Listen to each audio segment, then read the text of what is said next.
This is a cup of Keurig Swiss Miss milk chocolate mix. No, milk chocolate flavor hot cocoa mix. Sorry for that incorrection. This is me without a jacket and or a Ushanka on.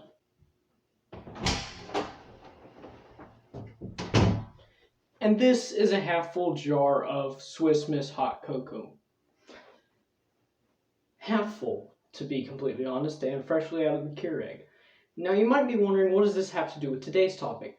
Well, Swiss Miss is currently in competition with Nestle for hot cocoa. And what does Nestle have to do with any of this part of this video? Nestle has been known to have very, very shady business practices, even for 2020. Since their creation, they've always had something to do with chocolate. But they also have been involved with water bottles. I believe the company, I think it's Aquafina. May be wrong about that. Don't really care. But Nestle does have shady business practices. Speaking of which, during the summer, they load their trucks with the water bottles that they clearly transport to stores. When the water bottles are driving, yes they are. When the truck is driving down the highway with the water bottles, clearly the intense heat gets through the metal of the truck eventually and heats up the water bottles. This hot cocoa is very hot. Hold on. Which very slightly messes with the plastic, tampering with the water inside of the bottle, making the water taste quite strange, have clearly plastic in the bottles. But Nestle's been trying to push their water bottles nevertheless, because water bottles, very giant company, very cheap, and many people buy it, especially nowadays. Bruh. You know that one sickness. Bruh. Bruh. But I lost my train of thought. Oh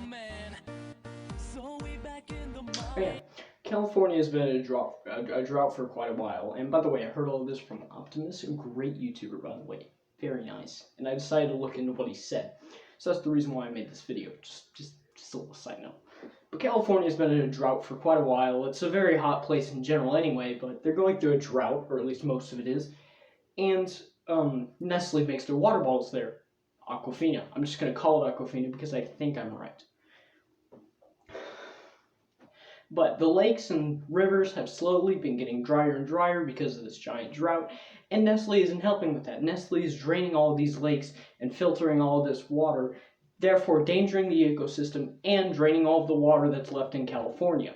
Not very cash money, is it? Another shady business practice that Nestle still does child labor to this day. They do this in their cocoa farms where they're making the cocoa so that I can get my nice hot cocoa. But this is made by Swiss Miss, which I haven't looked into the business practices yet, but there will be about halfway through this video when I actually look through it. Haven't looked through it yet, I'm just listing what Optimus said. Good YouTuber. But they still use child labor at these cocoa farms. Now, why hasn't anybody done anything about this? I'll tell you very shortly when I finally look this up.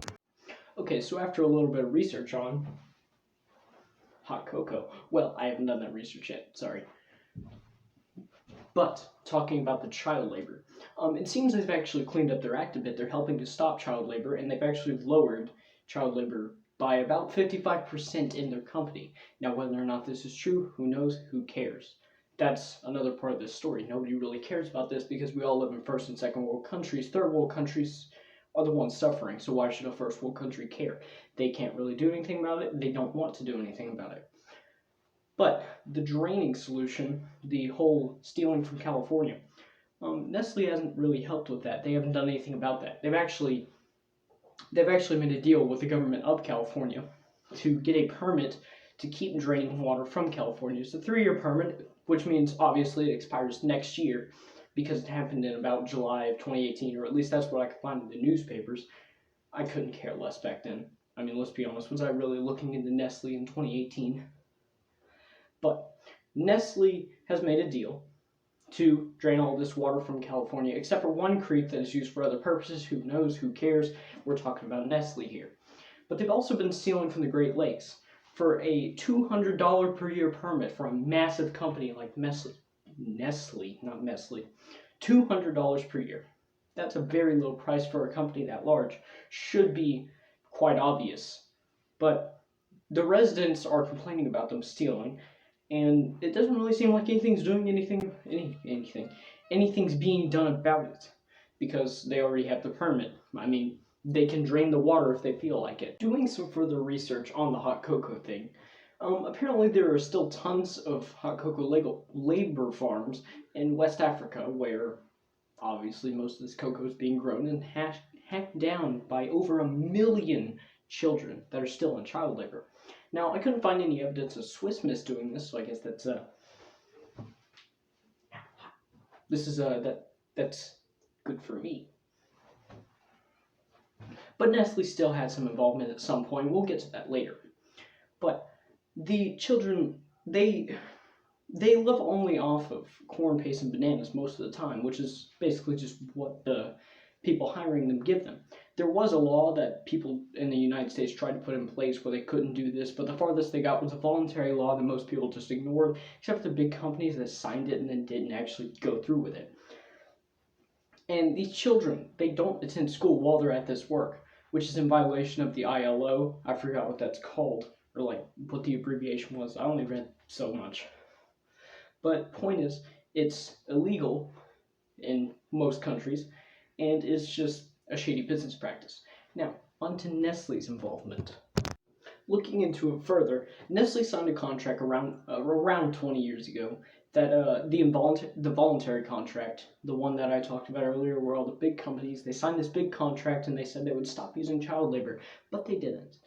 And 20 years later, they're still using child labor. They've reduced it by 55%, which is a huge margin, but still, it's only a reduction, not a complete eradication of it all. They missed deadlines to completely eradicate all of their child labor in 2005, 2008, and 2010. And it either has already happened or it is going to happen. I didn't look this far into it. I think it's this year, actually. They are supposed to have completely eradicated child labor by now or by next year. Of course, they should have eradicated it by now, but there's a new deadline coming up. And they'll most likely miss that too, according to, I believe it was the Washington Post. Big brain. And Nestle can only trace 49% of its cocoa back to farms, which means 51% of its cocoa still comes from child labor or some other source that they're not mentioning, which, of course, let me tell you, sounds pretty shady to me. In 2001, Nestle signed the contract, the voluntary contract that we've talked about twice already, and they pledged to completely eradicate all child labor by 2005. Of course, they missed that deadline, they missed their 2008 deadline, and their 2010 deadline. And nobody's really cared anymore. It's calmed down quite a bit. The 2020 deadline only says to reduce it by 70%. That's not even complete eradication like it was going to be in only 4 years. It's almost been 20. There's no way they're going to reduce it by 70%. They've only reduced it by 55% in 20 years. But the hopes are not completely gone. There are still some people trying, of course. But there is more to this article that I'll update you on in a few seconds. My last little snag at this article is going to be talking about where the cocoa actually comes from. Now, they usually buy third-party companies out, like Fairtrade, and use them to make the cocoa. But the thing is, they never get third-party inspectors, very rarely. Looking at the study, only about 10% of the cocoa farms are actually inspected by third-party inspectors, which means child labor is usually allowed because nobody knows that it's happening or nobody cares. And third-party companies usually don't have child labor laws, so they can go ahead and get away with this. Therefore, Nestle and other companies such as Hershey's, Mars, which makes M&Ms, and there was another company, but I forgot the name of it.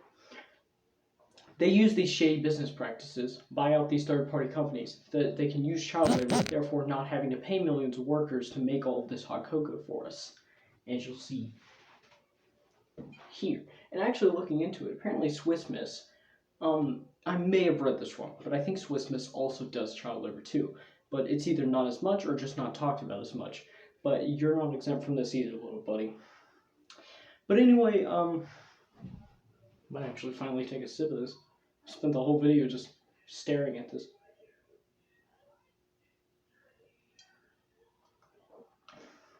Problem is it tastes too good, so nobody cares. But anyways, that about wraps up this video. If you guys have any ideas, please let me know in the comments. And once again, Let me know if you actually like this style of video. I love making this style of video, but I don't just want to make something that you guys don't want to watch. It's always been about what I want to make, but I also kind of want to make sure that you actually like watching this. I'll probably keep making these videos, most likely, but I also want to have your input too, just in case I decide not to and wait on your vote. But that'll be the end of this video. Never gonna give you up, never gonna let you down, never gonna run around, never gonna desert you. Never gonna make you cry, never gonna say goodbye.